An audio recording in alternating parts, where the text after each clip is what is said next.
안녕하세요. 확실한 행복과 미래를 설계하는 후수한보험 김선혜 지점장입니다. 안녕하세요. 저는 소소한보험의 팀장인 김민정입니다. 음, 반갑습니다. 오늘은 표적항암 치료에 대해서 얘기를 좀 할 텐데요. 네.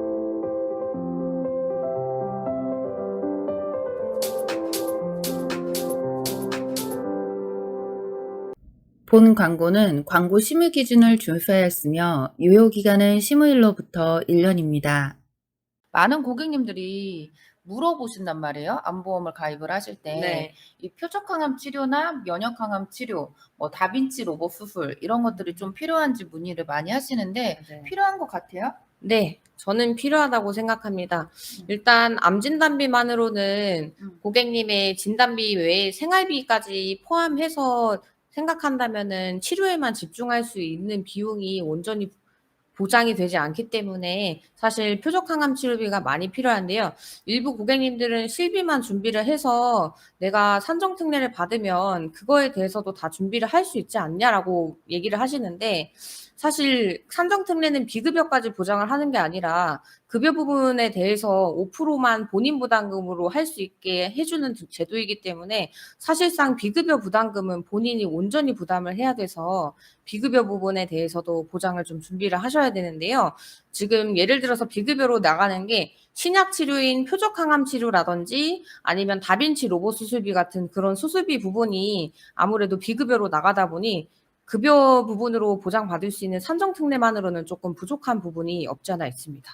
근데 그런 비급여 부분도 실비가 있다면 어느 정도 보완이 되시잖아요. 그러면 실비만으로도 충분하지 않으실까요? 물론 실비로도 충분은 합니다만 고객님이 그건 홀몸이실 때의 얘기고, 예를 들어서 먹여 살려야 되는 부양 가족이 있다고 한다면 부양 가족의 그동안의 생활비라든지 뭐 아니면 식비라든지 뭐 학원비 같은 그런 기본적인 일상생활을 유지하기 위해서 필요한 비용이 본인 치료비만으로는 당연히 가능하지만 나머지 남겨진 가족들에 대한 생활비라든지 치료 온전히 치료에만 집중할 수 있는 환경이 되려면 생활비까지 보장받을 수 있는, 그리고 보완을 할 수 있는 내용으로 준비를 하는 게 좋다고 저는 생각합니다. 근데 표적항암 치료 같은 경우에는 표적 인자가 있는 암세포에 표적 인자가 있는 분들만 적용이 가능한데 네. 그럼 표적 인자가 없는 분들은 다른 치료를 받으셔야 되잖아요. 그렇죠. 그러면 표적항암 치료비가 필요가 없는 분들도 있지 않으신가요? 그런 경우도 분명히 있습니다만, 그럴 경우에는 이제 방사선 치료라든지 아니면 양성자 세기 조절 치료라든지 아니면 중입자 가속기 치료로도 치료가 가능한데요.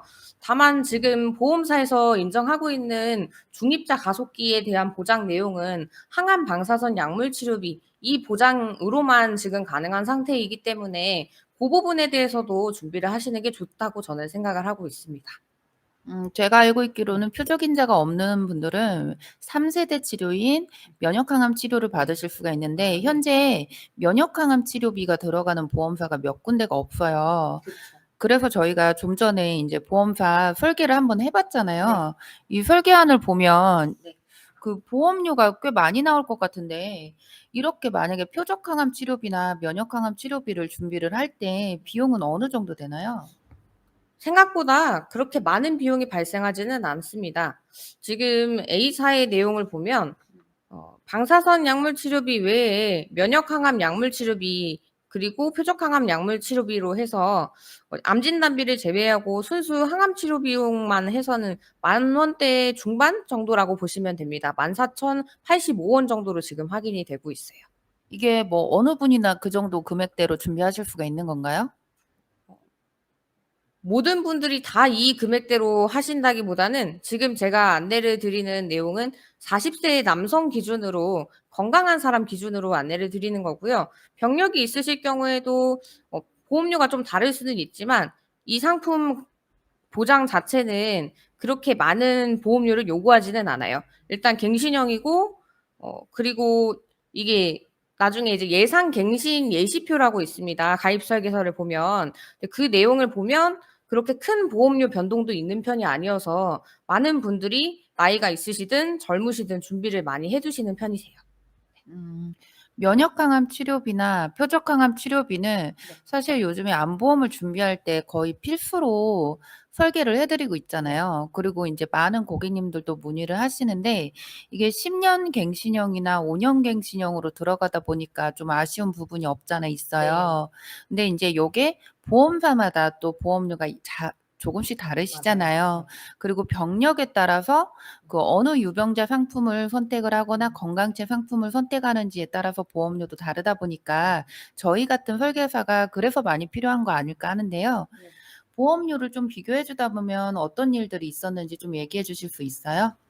일단 저는 요즘 상담 들어오시는 분들은 나이가 있으신 분보다는 좀 30 대나 40대 같은 그래도 나이가 좀 젊으신 분들이 많았는데요.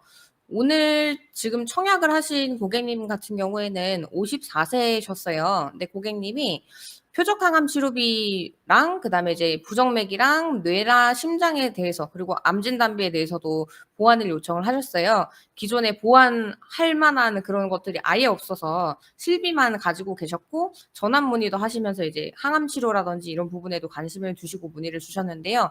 고객님이 처음에는 진단비 위주로만 설계를 요청을 하셨었어요. 그런데 이제 고객님한테 부양할 가족이 있으시더라고요. 고객님 혼자만 계신 게 아니다 보니까 그럼 자녀분의 나중에 부양할 그 생활비라든지 요런 부분은 어떻게 충당을 하실 예정이신지 이렇게 제가 여쭤보니까 딱히 고객님이 그 부분은 준비를 따로 해 두신 건 없다라고 하시더라고요. 그래서 그러면 고객님 큰일 난다고 이거는 진단비 받고 나서 이제 수술만 해서 간단하게 끝나면 참 다행이지만 예를 들어서 고객님이 면역력을 키워야 하는 면역 항암 치료라든지 아니면 표적 그 항암 치료라든지 요런 비급여 치료를 하게 되면 치료에만 온전히 집중을 할 수 없고 아이의 생활비라든지 요런 부분에 대해서 준비를 해야 되다 보니 고객님이 충분하게 진단비라든지 항암 치료비라든지 수술비에 대해서 준비를 하셔야 된다라고 안내를 드리니까 이제 납득을 하시고 나머지 부분에 대해서도 같이 준비를 하신 그런 케이스가 있었습니다.